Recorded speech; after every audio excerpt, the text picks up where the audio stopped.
fired up. Practice number 5 for us. As you guys took the weekend, our guys were working Sunday. We had a good practice yesterday. Saturday we had a day off just to kind of recover. So we had 3 practices, day off. Again, something the NCAA gave us a couple years ago, which I think is big. It's been big for us, in my opinion. Just again, for the health and safety of our kids, of just giving them time to rest their bodies, stay healthy. Just constant. I mean, I can't imagine years ago when we used to do the double sessions you guys used to cover. You didn't cover any double sessions. You don't know what double sessions are. But the double sessions and all that, I think we're in a lot better place as far as how we treat our kids. So we're looking forward to a good day today, and then we got pads tomorrow. Pat, you talked about when you came here last week, you expected there to be a little bit of rust. Do you feel like after 5 practices that rust is shaken off now? Yeah, I think it's a daily thing, but the rust is definitely loosening up. We got the WD-40 sprayed it, got it all lubricated and ready to go. But the offense had a really good day yesterday. I mean, Phil and Christian connected on some deep throws yesterday, and there were some. The receivers were definitely not as rusty yesterday for sure. DBs, you could say, were rusty. They were rusty or lacked technique. But it was a good day in the receiving core and quarterbacks. Who was on the receiving end of some of those deep throws? Oh gosh, Bub, Canante, who else? Kenny Johnson had a couple of them, I think, and I'm probably missing somebody. Cha had a great one too, kind of a short one where he just took off and went. He's shown some really good things here this fall so far. Pat, you've been in college football for a long time, now with all this realignment. You saying I'm old? No, you're younger than me. Okay. With all the realignment going on, what does it mean for the future of college football as a whole, for Pitt, and for the ACC? I don't know what it means for, all I worry about is the ACC and Pitt here, and really just Pitt.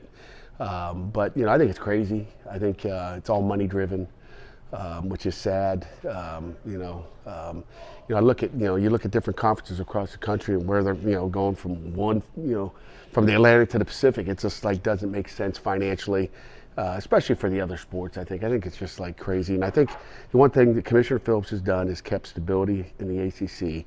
And everybody can talk about how they didn't expand. They're looking for the right fit, and it's got to be the right fit. But to go all the way out on the West Coast, I mean, does it really make sense? And you're not just talking football. I mean, would we mind a trip out to Oregon or wherever it might be for a week? It's fine, just one time a year. But when you talk about all the travel for all the different sports and what that does mentally and physically to a student athlete, I know what it takes going on, playing in Louisville, with a time change or wherever it may be. But I can't imagine what it does to some of these other ones.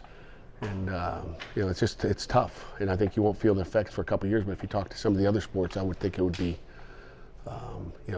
sometimes even in recruiting, kids don't think about when they make that decision to go play somewhere where it's a lot of traveling for their family and for the kids until they get there, and they have to deal with the travel. Not until you do it. You guys have all been on some long flights, and you kind of come back to come back off a red eye or whatever after a game, and how you feel takes you a day to recover. We don't have a day.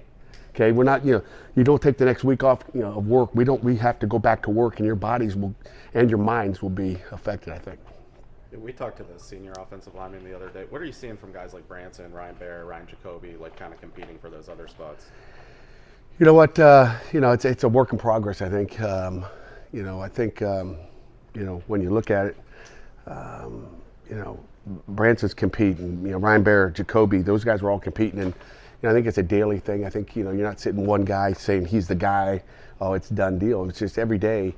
Those guys are taking little steps to get better and fixing, issues that they might have had the previous day. So it's a work in progress, and it's nothing that, you don't see it like click your fingers and all of a sudden, well, look at that guy.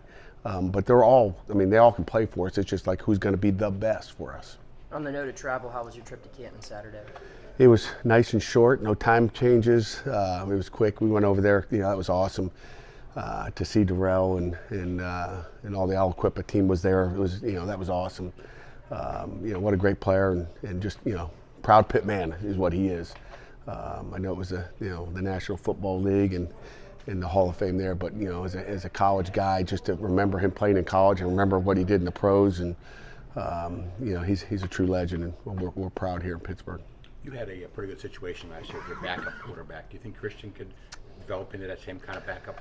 No question about it. Nate Yarnell, same thing. I mean, we've got 3 quarterbacks. I really believe. That quarterback room. I think I may have started off, day one, talking about like that quarterback room is in good shape right now, as good as it's been since I got here.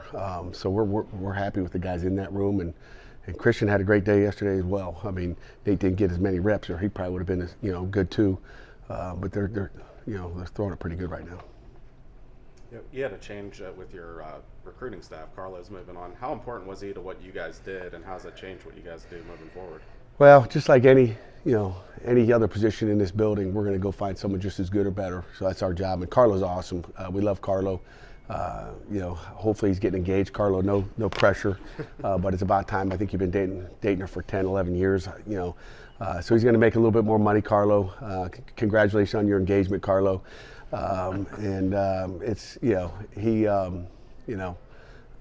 he's done a great job here. Carlo was kind of like the social guy. He just recruiting weekends. I mean, he just took over and made people feel comfortable. So he was awesome. We're going to miss him.